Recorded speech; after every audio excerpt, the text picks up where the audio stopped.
Could you tell us about your fields of expertise?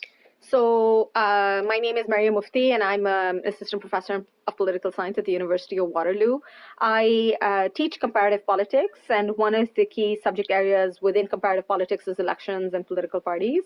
And a lot of my work focuses on Pakistan and South Asian politics, and in particular, questions about regime change, as in why countries like Pakistan do not democratize and so on. So I do look a lot at elections and questions about representation.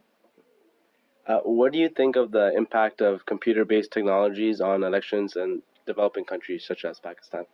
So, so what I know with respect to Pakistan, at least, is that it is essential to start introducing computer-based technologies for election management, right? One of the problems that the Election Commission of Pakistan has is that they do not know how to produce publications fast enough that reveal the results of the election, right? So till now, they're still publishing books like this. These are election reports that the Election Commission issues, right? This is how they will give you the results of the elections. Now, obviously, this is not electronic data. The only electronic data that you can find on elections is currently available on the Election Commission of Pakistan's website, which, mind you, has been blocked in countries like United States, Canada, UK, and France. So sitting over here as an academic, I don't have any reliable access to information about Pakistani elections because I can't access that data on the website. So I have to bypass the proxy wall. Wow. Right. I have to use something like Hola on Google Chrome to access the Election Commission of Pakistan's website. And I know that error has now been resolved, but for an entire 1 year, I couldn't in fact access it. So I'm just trying to explain that when it comes to election management, in most developing countries, it's kind of essential that at least government agencies like the election commissions have access to computer-based technology so that they can at least report results, manage the election, issue their announcements pertaining to elections, and maintain records of everything that goes on in an election. Now, the problem with that is that a lot of these countries do not have reliable access to the internet. And in Pakistan, I know that very often the government offices do not have computers that are fast enough, efficient enough. They do not have access to latest equipment, like latest hardware or software. And they usually do not have good internet connections that would allow them to do their work fast. So if you want election management to become more efficient, then obviously computer-based technologies are absolutely essential. I see. And countries like Pakistan, India, and China, if they are abandoning using technology for their elections, do you think that's going to be the future trend for technology for an election? No, I actually don't think so. You see, for a country like China or a country like India, which has a billion-plus population, electronic voting machines are the way of the future because counting electoral results is really, really difficult, and in fact introduces a lot of error to actually count them by hand. It introduces human error. So at least when you have these machines, the reporting of results is a lot faster. So on election day, the chances of rigging the results or the chances of reporting the results quickly, that can only happen if we are using what they call electronic voting machines, EVMs, right? So I can see why a country like India or China would adopt that, given how large their populations are, given that elections in India last almost a month. China doesn't have elections, so set China aside, right? But a country like India, where elections take almost a month to actually finish, given that there's millions and millions of people voting, it makes perfect sense to adopt something like the electronic voting machine. But in smaller countries like Pakistan, there are problems to the electronic voting machine at the same time. While it makes the entire process efficient, while it makes the process very, very quick as far as the result reporting is concerned, a lot of countries are not able to guarantee that the ballot is in fact secure. Oh. I mean, what makes an election free and fair? One of the things that makes an election free and fair is that your ballot is a secret ballot and that your ballot is a secure ballot.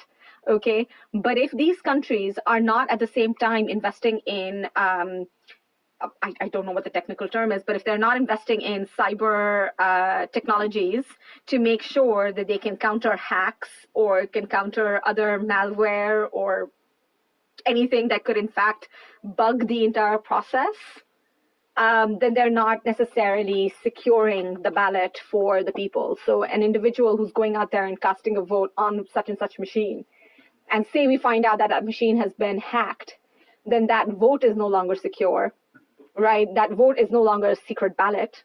Okay, and that in itself is going to introduce a lot of informality into the election process, right? That in and of itself will be a way to rig the election, right? And a lot of countries like Pakistan will have that problem unless they also simultaneously invest in cyber warfare technologies, right? Making sure that these systems are not hackable. So I have a question right here, because I'm from Iran, and it's kind of the same idea. So one of the problems back in Iran is a lot of people are uneducated and they don't have computer literacy, right?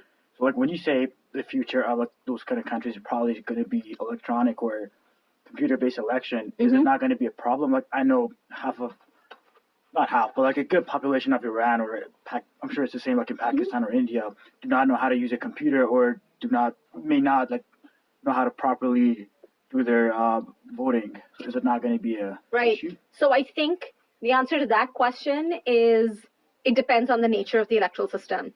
Okay, so India and Pakistan actually have a very simple, very easy to understand electoral system, which is first past the post. It's exactly the same system that we have in Canada and the United States and the UK.